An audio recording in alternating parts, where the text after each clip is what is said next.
क्या कभी अब्राहम ने अपने बेटे इसहाक के लिए जो हुआ परमेश्वर की ओर से, कभी वो मांगा कि मुझे एक बेटा दे दे? आज के समय के हिसाब से वो उस समय के बिलियनियर थे, मिलियनियर भी नहीं बिलियनियर थे। सही बात है। क्योंकि पवित्र बाइबल में लिखा है उनके पास बहुत पशुधन था और सोना भी बहुत था। हाँ, तो वो सोच सकते थे कि मैंने बहुत कुछ प्राप्त कर लिया, अब ये बहुत मुश्किल चीज परमेश्वर ने मांग ली है, जी। तो परमेश्वर से कह सकते हैं भाई अब ये तो मैं नहीं मान सकता। हाँ। कभी मैं इमेजिन नहीं कर सकता कि एक भेड़ का बच्चा या कोई भेड़ झाड़ी में, वो भी सींग के बल फंसा हो। परमेश्वर ये देख जरूर रहा था, but that wasn't the plan of God.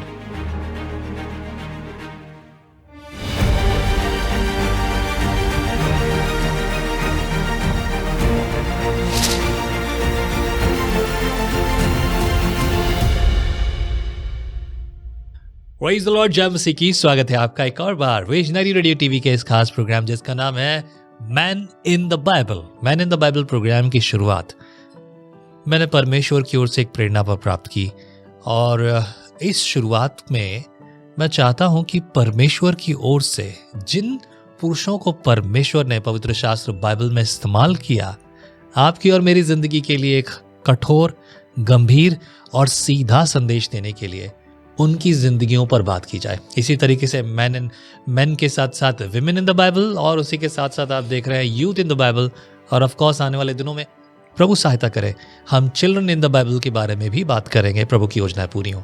और शायद ये प्रोग्राम आने वाले दिनों में मराठी में भी होगा, बट एनीवे फिलहाल हम हिंदी में प्रोग्राम में हैं, और हिंदी प्रोग्राम में मैन इन द बाइबल में आज हम बात कर रहे हैं इसहाक के बारे में। प्रेज द लॉर्ड पास्टर साहब। Praise the lord. प्रभु की स्तुति हो। हम बात कर रहे हैं एक ऐसे कैरेक्टर के बारे में जिस कैरेक्टर को लेकर बहुत सारी भ्रांतियां भी हैं, और बहुत सारे लोग अलग अलग रीति से सोच रहे हैं।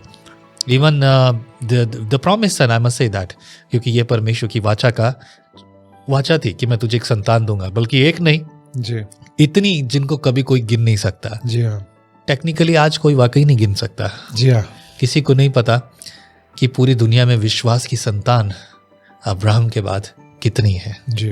That's the promise of God. Yes. No one can count actually. What do you say? Hallelujah. बिल्कुल सही है, बिल्कुल सही है। परमेश्वर अपने वचन, अपने वायदों में सच्चे हैं जी।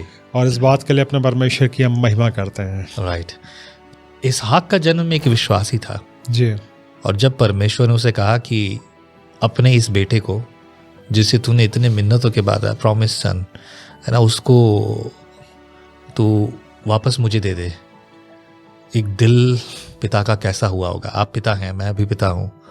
So can you share something about that heart? बहुत मुश्किल है हमारे लिए सोचना, कल्प करना। हम उस चीज को हम सोच अगर अपने आप को हम रखें उस जगह, तो हम कांप जाएंगे, हम हिल जाएंगे जी। कि एक ऐसी जगह है, कि एक ऐसी बात। पर मुझे जो परमेश्वर ने सिखाया, जैसे हम सब जानते हैं इब्राहिम विश्वासियों के पिता कहलाए। राइट। वो कैसे बने विश्वासियों के पिता? उनकी कुल आयु 175 वर्ष हुई। जब वो 75 वर्ष के थे तब परमेश्वर ने उनको बुलाया, और 100 वर्ष लगातार परमेश्वर के साथ चले। जी। परमेश्वर के साथ लगातार चलने से उनके विश्वास का स्तर बढ़ा। जब वो 75 वर्ष के थे तब परमेश्वर ने उनको बुलाया कि सब कुछ छोड़ के तू मेरे पीछे हो ले, और वो सब कुछ छोड़ के परमेश्वर के पीछे हो लिए। हाँ हाँ। और परमेश्वर के साथ लगातार साथ चलने के कारण वो विश्वास उनके अंदर ये हुआ कि मैंने परमेश्वर की जिस बात को माना, मुझे कभी नुकसान नहीं हुआ है। और इब्रानियों की पत्री उसके 11 अध्याय में हमें ये रहस्य मिलता है कि क्यों इब्राहिम इसहाक को वहाँ पे बलिदान चढ़ाने के लिए ले गए। वो क्या चीज़ थी? उनके अंदर ये विश्वास था कि परमेश्वर मेरे मरे हुए बेटे को भी वापस जीवित कर सकता। Praise the Lord. पर इस बात से हमें ये भी पता चलता है कि इब्राहिम ने मन बना लिया था कि मैं अपने बेटे का सैक्रिफाइस कर दूंगा। पर इब्राहिम को ये विश्वास था क्योंकि परमेश्वर ने मुझसे वायदा किया है कि यही इसहाक, इसी के जरिए तेरा वंश बढ़ेगा, तो परमेश्वर उसको वापस से मरे हुओं में से जलाएगा। जब इसहाक ने पूछा कि पिताजी हमारे पास सब कुछ है, लकड़ियां हैं, हर चीज है, लेकिन बलि कहाँ है? हम बलि किसकी चढ़ाएंगे? हम किस चीज को परमेश्वर को देंगे? किस चीज को अर्पित करेंगे? तब अब्राहम ने यूं ही शायद बच्चे के मन को रखने के लिए कह दिया, या अपना मन उन्होंने ऐसे रखा था कि प्रभु परमेश्वर आप प्रबंध करेगा। And immediately when he begin to kill his son, जब अपने बेटे को वो उसे मारने लगा, तभी परमेश्वर की आवाज़ आती है तो अपना हाथ उस पर से हटा ले, हाथ ना बढ़ा। और तभी उसे मेढ़े की आवाज़ भी आती है। कभी मैं इमेजिन नहीं कर सकता है कि एक भेड़ का बच्चा या कोई भेड़ झाड़ी में, वो भी सींग के बल फंसा हो। अगर आपने देखा हो, मेरे घर के बाहर ना बहुत बड़ा पहाड़ है, और इस बड़े पहाड़ पर क्या होता कि सामने जो है बकरियां, कई बार ना बकरियां भेड़ें ऐसी पोजीशन में आके फंस जाती, मतलब वो ऐसी जगह घास चरने पहुंच जाती है जहां आदमी का तो दिल कांप जाए, और उनको बचाने में लोग मर जाते हैं। ठीक है, क्योंकि वो पहाड़ ऐसा ही है, और वहां से फिसले सीधा नीचे, सीधा 500, 1000, 2000 फीट नीचे, कुछ नहीं, हड्डियां टुकड़े टुकड़े हो जाते हैं आदमी के शरीर के। ऐसी जगह मैंने देखा है, मैं वहां रहता था। लेकिन सोचो कि एक भेड़ फंस जाए, वो भी सींग के बाद, तो दैट्स सीरियस। तो मैंने ये कहा कि व्हेन यू से समथिंग, कि आप अपने मुंह से ये कहते हो कि प्रभु आप प्रबंध करेगा, मीन्स यू हैव बिलीव्ड, आपने विश्वास कर लिया, और उसका प्रमाण अब देखो प्रभु ने दिखाया। That's how our faith increase, जैसे कि अब्राहम ने किया। जी हाँ, परमेश्वर ने उपाय और सारे प्रबंध पहले ही कर रखे होता है जी। वो भेड़ा पहले से ही फंसा हुआ था। जब इब्राहिम ने ऊपर चढ़ना शुरू किया तो परमेश्वर की आज्ञाकारिता हमारे जीवन में आशीष ही लेके आती है, उससे हमें कोई नुकसान नहीं होता। ये इब्राहिम समझ चुके थे बहुत खूब कि परमेश्वर की बात मानने से मुझे कोई नुकसान नहीं होगा। सही कहा। और ये वो विश्वास था जो न मोरिया पर्वत पे ले गया। हाँ, क्या बात है। What do you think? मैं वैसे इसहाक के बारे में बात कर रहा हूँ आज, लेकिन यह ऐसा सब्जेक्ट है जो कि बिना इतिहास जाने बात हो नहीं सकती। What do you think? Abraham was not simple man, he was quite rich man, धनवान व्यक्ति जिसके पास किसी बात की कोई कमी नहीं थी। एंड ऑल्सो इतना आदर था, हर एक व्यक्ति जो उनके साथ थे उस सब आदर करते थे, बिकॉज ऑफ टू थिंग। एक तो आदमी के पास पैसा इसलिए आदर करते हैं, वो ठीक है, लेकिन अब्राहम के पास पैसा था इसलिए आदर नहीं था। अब्राहम परमेश्वर की बात सुनता था और सभी लोग उसको जानते थे जी। उसके यहाँ काम करने वाले हर एक व्यक्ति, कोई उससे चिढ़ता नहीं, कोई उड़ता नहीं। यहाँ तक कि मैं सोचता हूँ कि अब्राहम का व्यवहार कभी कभी कैसा होता है, अगर आपके घर मजदूर है तो आपके मजदूर किस तरह का व्यवहार करते हैं कि वो मालिक के बारे में बहुत कुछ उल्टा सीधा सोचने लगते हैं, और हमारा मालिक ये कर रहा है, वो कर रहा है, गलत कर रहा है। बहुत बार मजदूरों के मन में रहता है। मजदूर क्योंकि मालिक के दर्शन को नहीं समझते। मालिक ने कहा ये काम करो, अब मजदूर को समझ नहीं आ रहा ये काम मुझसे क्यों करवा रहे हैं। अब्राहम और लूत के बीच, जो चरवाहों के बीच में जब प्रॉब्लम हुई, तो अब्राहम ने सबसे सीधा दुख भरा मार्ग चुना। ये मार्ग दिखाता है बाकी लोग, मजदूर जो थे उनके घर में जो नौकर चाकर थे, उनके प्रति भी उनकी चिंता दिखाता है, और ये एक अच्छा व्यक्तित्व को प्रस्तुत करता है जी। तो मुझे लगता है कि हर तरह से अब्राहम की इज्जत पूरे परिवार में बहुत जबरदस्त थी। जी हाँ। न केवल परिवार, सगे संबंधी, पत्नी और कुछ लोग, लेकिन उसके अलावा हर एक मजदूर अब्राहम की बहुत बड़ी इज्जत करता था। अब्राहम को अकेले कैसे जाने दिया? कोई पीछे नहीं आया, और ये मालिक अकेले जा रहे हैं, मालिक और छोटे मालिक दोनों साथ जा रहे हैं, और ये भी एक गधा, उसके साथ साथ लकड़ियां, कुछ तो करने जा रहे हैं। फिर एक जगह जाकर वो अपने सेवकों को बोलते हैं रुकने के लिए। What was that? मैं वो इमेजिन करता हूँ कि क्या गंभीर सिचुएशन रही होगी। क्या लगता है आपको? इब्राहिम की बात को उनके सारे सेवकों ने माना, क्योंकि जैसा हम जानते हैं, जैसा आपने भी कहा कि उनकी इज्जत करते थे, तो इज्जत की वजह से जो इब्राहिम ने आज्ञा दी सारे सेवक उन्होंने माना, और वो सारे के सारे वहीं पर रुक गए। वो इब्राहिम को पता था वो क्या करने जा रहे हैं। परमेश्वर की योजना, परमेश्वर की जो आज्ञा है वो उनको पता थी। तो उनको पता था कि ये मैं अकेला ही पूरा कर सकता हूँ। नौकर देखेंगे तो वो सहन नहीं कर पाएंगे इस चीज़ को। एब्सोल्युटली सच है वो, और शायद नौकर इस बात के लिए रुकावट भी बन जाते।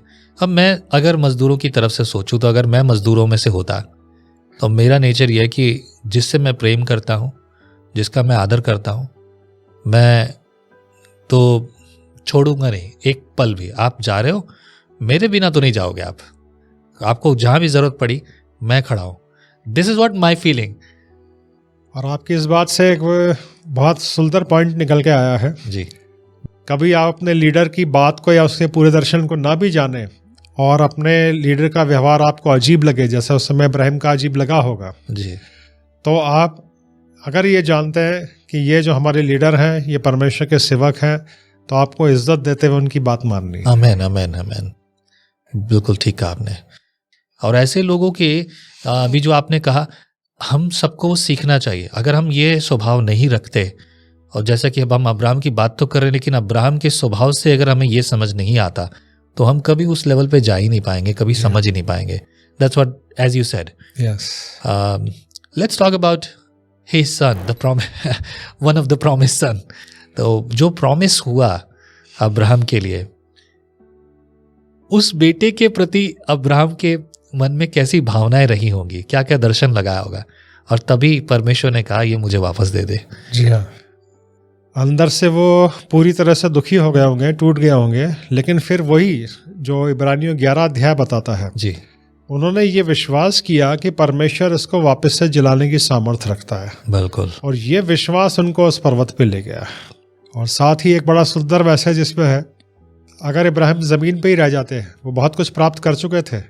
आज के समय के हिसाब से वो उस समय के बिलियनियर थे, मिलियनियर भी नहीं, बिलियनियर थे। सही बात है। क्योंकि पवित्र बाइबल में लिखा है उनके पास बहुत पशुधन था और सोना भी बहुत था। हाँ, काफ़ी सोना था और पशुधन था। तो आज के समय के हिसाब से वो उस समय के बिलियनियर थे बड़े। करेक्ट। तो वो सोच सकते थे कि मैंने बहुत कुछ प्राप्त कर लिया, अब ये बहुत मुश्किल चीज़ परमेश्वर ने मांग ली है, तो परमेश्वर से कह सकते थे भाई अब ये तो मैं नहीं मान सकता। हाँ, अगर वो नीचे ही रह जाते तो उन आशीषों को खो देते जो उन्होंने ऊपर चढ़ के और इस आज्ञाकारिता से प्राप्त करी। और वो विश्वास के पिता कहलाए। सही बात है। तो इसमें एक सुंदर संदेश है, परमेश्वर के उपाय हमें ऊंचाई पे मिलेंगे, परमेश्वर के पर्वत पे मिलेंगे। हाँ, हाँ, हाँ। अगर हमारा जीवन, आत्मिक जीवन नीचे ही रह जाता है, हाँ, हाँ, तो परमेश्वर के उन उपायों से हम वंचित रह जाते हैं जो परमेश्वर ने हमारे जीवन के लिए कर रखे हैं। यस। और वो दुविधा का समय जो इब्राहिम के सामने आया था, इब्राहिम विश्वास के साथ एक ऊंचाई पे चले, हाँ, तो वैसे ही कोई दुविधा का समय हमारे सामने आता है तो हमें ऊंचाई पे उठना है, जो कि प्रार्थना हमारे को उठाती है। बहुत खूब। जैसे हम प्रार्थना में बैठेंगे तो परमेश्वर के उपाय हमें पता चलेंगे। बहुत अच्छा। क्या कभी अब्राहम ने अपने बेटे इसहाक के लिए जो हुआ परमेश्वर की ओर से, कभी वो मांगा कि मुझे एक बेटा दे दे? पुत्र तो उनको चाहिए था, जैसा हम परमेश्वर के वचन में पूरा वर्णन पढ़ते हैं। और जब परमेश्वर उनसे प्रतिज्ञा करनी शुरू करता है तो एक स्थान पे वो परमेश्वर से कहते भी हैं कि परमेश्वर तू मुझे क्या देगा, मेरा ये जो दास है एलियाजर, इसको सारी चीज़ें मिल जाएंगी क्योंकि मेरे पास तो कोई बेटा नहीं है। तब परमेश्वर उनसे कहता है कि नहीं, इसको ये नहीं, तेरा जो पुत्र होगा वो सारी वस्तुओं का वारिस होगा। क्या बात है। बहुत बार हम प्रार्थना नहीं करते हमारे डिजायर्स के लिए। We don't ask the Lord, क्योंकि ही नोज, क्योंकि उसने कहा है कि मैं तुम्हारे मांगने से पहले जानता हूं कि तुम्हें क्या चाहिए। तुम्हारा स्वर्गीय पिता तुम्हें भली वस्तुएं क्यों नहीं देगा? सो ही नोज एवरीथिंग। तो क्या उसने इस रीति से प्रार्थना की होगी? वो तो एक डिस्कशन था, एक मैटर था, बोले क्या देगा, जरूरत है, क्या करूं क्या मैं इस चीज का? आई हैव नो वन जिसको मैं हैंड ओवर करूं, जो मेरी मीरास का भागी हो जाए। I really don't care about it. अगर हम परमेश्वर के वचन में से पढ़ते हैं उत्पत्ति 12 अध्याय से, तो एक बात तो हमें स्पष्ट पता चलती है कि इब्राहिम का जीवन प्रार्थना का जीवन था। बहुत अच्छा। वो जहाँ भी जाते थे वेदी बनाते थे और प्रार्थना करते थे। हाँ। तो प्रार्थना के जीवन में हम समझ सकते हैं कि सारी चीज़ें शामिल थी, परमेश्वर को धन्यवाद देना, वर्शिप करना। हाँ। और उसी प्रार्थना के जीवन ने उनके आत्मिक जीवन को और विश्वास को मजबूत बनाया था। तो ये विषय तो निश्चय ही एक पिता के तौर पे, एक इंसान के तौर पे उनके जीवन में रहा होगा, ऐसा मैं व्यक्तिगत तौर पे। बहुत खूबसूरत जवाब दिया। डिप्लोमेटिक आंसर है पर मजेदार है। बट मैं इस चीज को मैं मेरे हृदय पे लेता हूँ। मैं मेरे बच्चों के लिए उतनी प्रार्थना नहीं करता जितना मैं दूसरों के लिए करता हूँ, बिकॉज आई बिलीव मैं मेरी फैमिली के लिए प्रार्थना नहीं करता।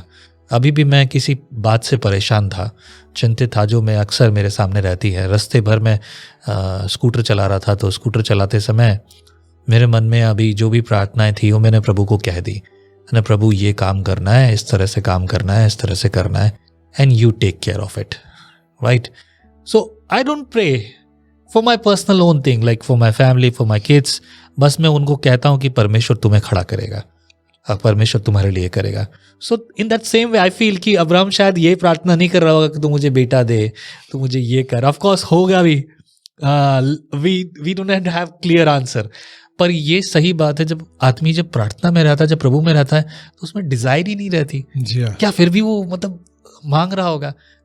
In that sense I am saying what is it. मैं फिर से घुमा फिरा के वही पूछ रहा हूँ। परमेश्वर की जो उपस्थिति है जी, वह आदमी को ऐसा भर देती है कि उसकी और दूसरी डिजायर्स खत्म हो जाती है। यही मैं बोल रहा हूँ, बिल्कुल एग्जैक्टली यही मेरा मतलब है। जी हाँ। हाँ। तो उत्पत्ति 12 अध्याय से जब हम पढ़ते हैं इब्राहिम के जीवन के बारे में कि उनका जीवन प्रार्थना का जीवन था, वो जहाँ भी जाते थे वेदी बनाते थे, प्रार्थना करते थे, परमेश्वर की उपस्थिति में चलते थे। राइट। और एक जगह तो परमेश्वर ने उनको भी कहा भी कि मेरी उपस्थिति में चल और सिद्ध होता चला जा।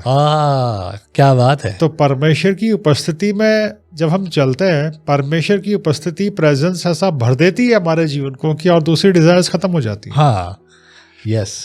तो इसलिए हम कह सकते हैं कि इब्राहिम उस प्रेजेंस को एंजॉय करते हुए चल रहे थे। हाँ। तो शायद दूसरे विषय उन्होंने ला रखे हो प्रार्थना में।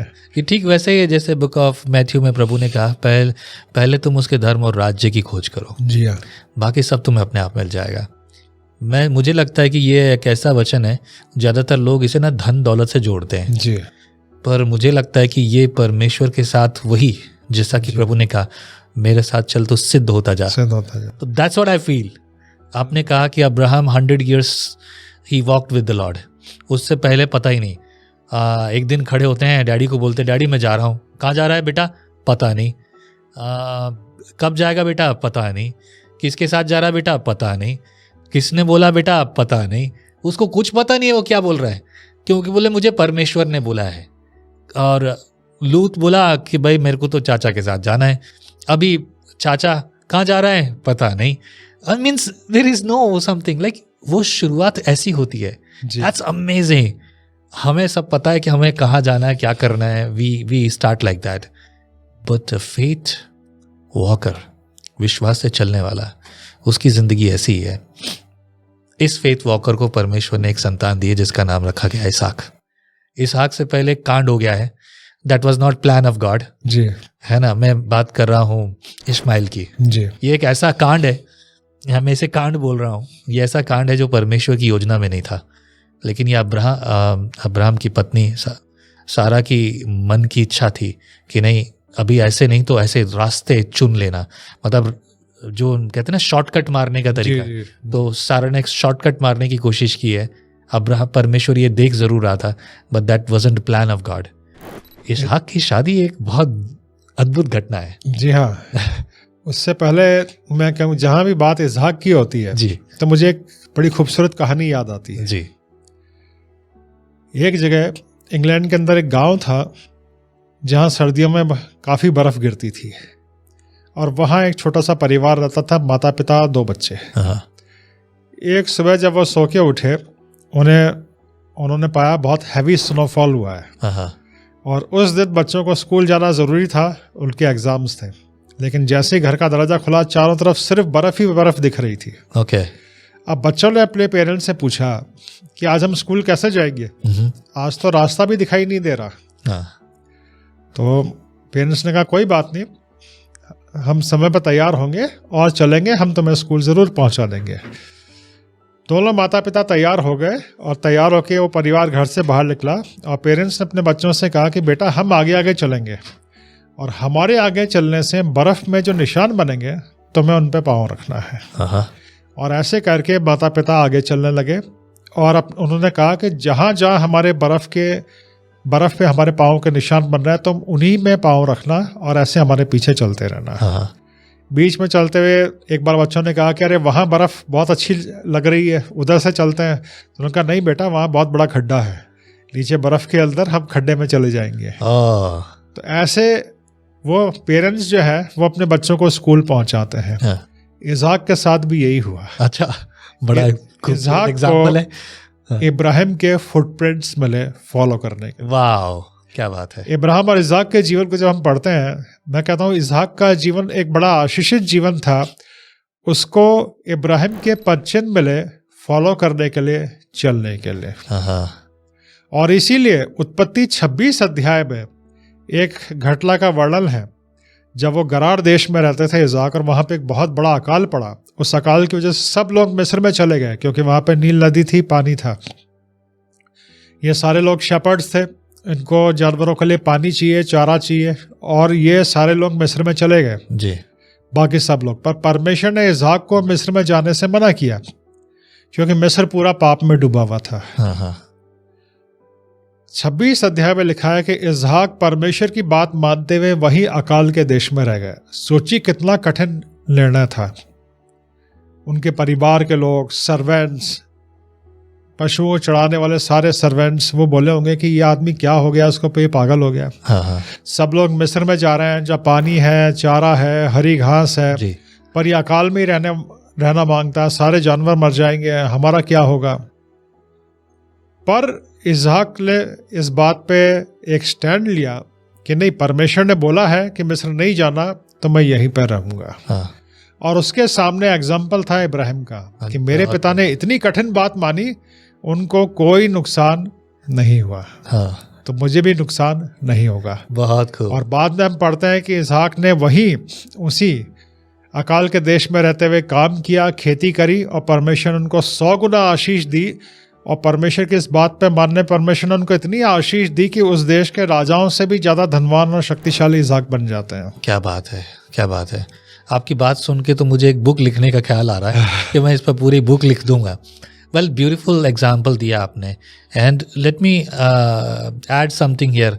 ये जो बात है ना, फुट प्रिंट पे चलने वाली, जितनों ने अपने पिता के बिजनेस पे, अपने पिता की विरासत को आदर और सम्मान के साथ स्वीकार किया है जी। और उनकी ज़िंदगी, उनके काम, उनके व्यवहार, जैसे कि अब आप भी अपनी मदर के स्वभाव, उनकी बातचीत को याद करते हैं, राइट? क्योंकि वो आपके लिए आज भी प्रेरणा है और आपकी बातों में अक्सर वो आते हैं, तो वो आपके लिए एक विरासत है। भले ही मैं ये नहीं बात कर रहा कि वो आपको विरासत में क्या दिया उन्होंने, पर जो उनके विचार हैं आपके जीवन में, वो आपके लिए एक विरासत है। और अब्राहम की विरासत, अब्राहम का फेथ, मेरे ख्याल से वही उसे बचाए रखता है और उसे आगे चला रहा है। तो जो लोग आज की ज़िंदगी में, फैमिली हो, क्रिश्चियन फैमिली हो, नॉन क्रिश्चियन फैमिली हो, सबके लिए एक ही सीधी बात है, फॉलोइंग द मास्टर मीन्स आपके लिए आपका मास्टर प्रभु तो है ही, उसके अलावा कोई नहीं है। But of course on this earth your father, your mother और मे बी योर ब्रदर और जो एल्डर्स हैं उनके साथ चलना, लेकिन बुद्धिमानी के साथ, क्योंकि मनुष्य के पीछे चलना हमेशा गड्ढे में गिरने का कारण हो सकता है, पर आत्मिक परमेश्वर के तो जिंदगी सुधरती है। और इसहाक के जीवन में एक और चीज जो हम देखते हैं, हम्बलनेस, नम्रता। एक तो उत्पत्ति 22 अध्याय में हम देखते हैं, अब हमें पता नहीं कि उनकी उम्र उस वक्त कितनी थी जब इब्राहिम ये काम करने जा रहे थे, पर वहाँ पे भी एक समर्पण को हम देखते हैं जी। वो विरोध कर सकते थे, रो सकते थे, चिल्ला सकते थे, ये क्या हो रहा है, पर एक कंप्लीट सरेंडर को और समर्पण को देखते हैं। और दूसरी चीज हम इसहाक की जर्नी में एक चीज को देखते हैं, कई बार उन्होंने कुएं खुदवाए और दूसरे उस देश के लोग आके उन कुओं पे कब्जा कर लेते हैं, तो वो हट के दूसरी जगह अपने लिए कुएं तैयार कराते हैं। तो वो वॉर को, लड़ाई को अवॉइड करते थे और शांति से जीना चाहते थे। तो एक हम्बलनेस, एक क्वाइट पर्सन के तौर पे हम इसहाक को देखते हैं परमेश्वर के वचन में, पवित्र बाइबल। या दैट्स ब्यूटीफुल। आई बिलीव ये एक और ऐसी बात है जिससे हमें सबको सीखना चाहिए कि हमें अपनी ज़िंदगी में शांति का, लड़ाई लड़ने में मेरे ख्याल से उनके पास कोई कमी नहीं थी। जी हाँ। ना लोगों की कमी थी, ना रुपए पैसे की कमी थी। वो अपनी सेना लेके घूम सकते थे और होती भी थी क्योंकि वो थे धनवान। लेकिन हर बात में वो शांति के मार्ग को चुनना, ये बहुत ज़्यादा ज़रूरी और भली बात है। आज की ज़िंदगी में छोटी छोटी बात के लिए हम पड़ोसियों से लड़ जाते हैं, तो ऐसी बातें ना हो तो हमारी ज़िंदगी में वाकई में शांति होगी। लोग डबल जॉब के बारे में बात करते हैं। सी डबल जॉब, मैं सोचता हूँ एक बहुत बड़ा ट्रैप है। मुझे यही दिखता है। अ स्पिरिचुअल मैन, वो जो है ना, अपने आप को अलग नहीं कर सकता परमेश्वर के साथ। अगर वो अपने आप को ज़्यादा बिजी करेगा सिर्फ एक ही काम में, अगर वो अपना मालिक धन को बनाता है कि मुझे धन चाहिए, धन चाहिए, धन का अनुग्रह चाहिए। जो लोग धन से अनुग्रह कमाना चाहते हैं वो लोग कभी शांति से नहीं रह पाते। जिंदगी में बहुत सारे मतलब समस्याएं खड़ी होती है। लेकिन जो लोग परमेश्वर को स्थान देते हैं कि ठीक है मेरे को इतना काम करना है, इतनी आराधना करनी है, इतनी संगति करनी है, ये परिवार का है। जो लोग इस तरह से मैनेज करते हैं उनकी ज़िंदगी आसान होती है। बिल्कुल सही है। And this is actually the greatest trap. एक प्रभु का सेवक अगर वो हमारे पास अपॉर्चुनिटीज़ होती हैं, लेकिन अगर हम ये सब छोड़कर दूसरा कुछ करें तो प्रॉब्लम खड़ी होगी। And we can not continue our service, our ministry the way we were called out, जिसलिए हम बुलाए गए हैं। That's what I see. What you say? बिल्कुल सही है, बिल्कुल सही कहा। परमेश्वर को समय देना, ज़्यादा से ज़्यादा समय देना, क्योंकि वही चीज़ हमारे कैरेक्टर को भी बिल्डअप करती है। परमेश्वर की उपस्थिति में बैठना, वचन प्रार्थना का जीवन, इसमें हम जितना भी ज़्यादा समय दें वो कम है। वही हमारी स्पिरिचुअल लाइफ को बिल्ड करता है। हमारी स्पिरिचुअल लाइफ ही वो जड़ें हैं जो हमारे जीवन के सारे पत्तों को हरा भरा रखती है। इसहाक के बारे में हम ऐसा और क्या देख सकते हैं जो आज हमारे श्रोताओं के लिए बहुत मतलब सब प्रेरणा का कारण बने? अपने पिता से जो कुछ उन्होंने सीखा उसको उन्होंने पूरी तरह से अपनी लाइफ में अप्लाई किया। इसहाक के जीवन से एक जो हमें बड़ी सीख मिलती है, कई बार ऐसा भी होता है कि एक अच्छे पिता या एक अच्छे आत्मिक गुरु या एक अच्छे आत्मिक पासबान, एक अच्छे टीचर मिलने के बावजूद कई लोग भटक जाते हैं, क्योंकि उनकी उन चीज़ों को वो अपनी लाइफ में अप्लाई नहीं करते हैं। हाँ। पवित्र बाइबल में ढेर सारे ऐसे उदाहरण मिलते हैं। पवित्र बाइबल में सबसे बड़ा उदाहरण तो हमें यहूदा इस्करियोती का मिलता है, जो 3.5 साल प्रभु यीशु मसीह के साथ रहे, लेकिन बाद में उन्होंने क्या काम किया? सही बात है। क्योंकि प्रभु यीशु मसीह की उन चीज़ों को वो अपनी लाइफ में नहीं उतार सके। हाँ। पर इसहाक के चरित्र से जो सबसे ज़्यादा चीज़ हमें सीखने को मिलती है कि इब्राहिम के जीवन की सारी बातों को, इब्राहिम की बातों को, इब्राहिम के जीवन को उन्होंने अपने जीवन में उतारा, उसको फॉलो किया। क्या बात है। थैंक यू रेवरेंड, बहुत बहुत शुक्रिया इस मुद्दे पर बात करने के लिए। एंड आई बिलीव हमारे श्रोतागण जितने भी हैं उनको ये बात समझ में आ रही होगी, उन्होंने सुना होगा, सीखा होगा और अपने जीवन में एक बड़ी प्रेरणा प्राप्त की होगी। सी, इसहाक इसलिए आशीषित नहीं थे कि परमेश्वर ने कहा था कि मैं तुझे एक बेटा दे रहा हूँ, और स्त्री और पुरुष के मिलन से परमेश्वर ने ये आशीष सबको दी है, कुछ एक को छोड़कर जो परमेश्वर की योजना में है। लेकिन इसहाक को आशीष इसलिए मिली थी क्योंकि वो अब्राहम का बेटा था। आपका बेटा, आपकी बेटी जिसके लिए आप चिंता करते हैं, भली वस्तुएं देना चाहते हैं, उसके लिए परमेश्वर चिंता करेगा। So for you is more important is just follow the Lord as Abraham walked. जैसे कि अब्राहम चला प्रभु के पीछे, यदि आप चलेंगे तो आपकी संतान भी वैसे ही आशीष पाएगी जैसे इसहाक। आमीन। और यदि आप इस प्रोग्राम से आशीषित हुए हैं, आपको लगता है कि इस प्रोग्राम ने आपको प्रेरित किया है, तो यदि प्रभु आपके मन में डाले तो नीचे लिखे नंबर पर आप हमें अपनी ऑफरिंग्स भेजकर हमारी सहायता कर सकते हैं, ताकि हम ज़्यादा से ज़्यादा प्रोग्राम कर सकें। एंड यदि कोई सवाल है, कोई प्रेयर रिक्वेस्ट है, तो भी इसी नंबर पर व्हाट्सएप पर मैसेज कीजिए और आप अपनी प्रेयर रिक्वेस्ट दे सकते हैं। मैं व्यक्तिगत रूप से आपके लिए प्रेयर करूँगा। If you want to speak to Reverend Bhaskar, just drop me message on WhatsApp. तो प्रभु आपको आशीष दे। फ़ोन मत कीजिए, सिर्फ व्हाट्सएप पर मैसेज कीजिए। आमीन। प्रभु की योजनाएं पूरी हो। Be blessed in Christ. Praise the Lord. Praise the Lord. Praise the Lord. Praise the Lord.